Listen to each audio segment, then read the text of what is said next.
One of the first questions I hear from new witches and new pagans is, what are the right spells that I need to do to start being a witch, to start being a pagan? What is the correct magic? What spells do I need to do for each of the holy days? What's the proper way to do it? What are the proper spells to do? I'm here to tell you, you don't have to do any of that to be a witch, to be a pagan. You don't have to do spells just to do spells.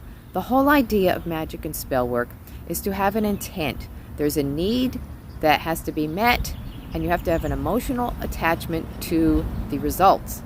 So I have never done a spell during a holy day because I don't necessarily have a need for it. That's the time when I'm reflecting on what it means to me during the wheel of the year and reflecting on what my life needs to be and what's going on then. So magic isn't necessarily even a component of that. And it also doesn't need to be a component of regular being a witch every day. If you have a need, if you have something that requires results that you can't do in a mundane way, or just needs a little kickstart, that's the time to do magic. That's the time to do spell work. Now in the interim, of course, learn all the techniques.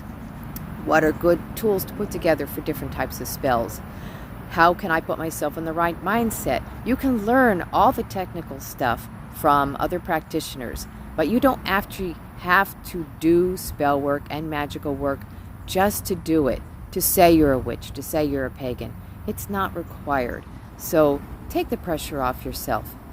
If you need something that has an end result, that needs that kickstart, by all means, do it. But it is not required for holy days, not required to be a witch. You don't have to do it just to do it, because then it just gets watered down. It becomes a chore, it becomes an obligation, instead of the very spiritual, magical, personal thing that spell work and magic are supposed to be.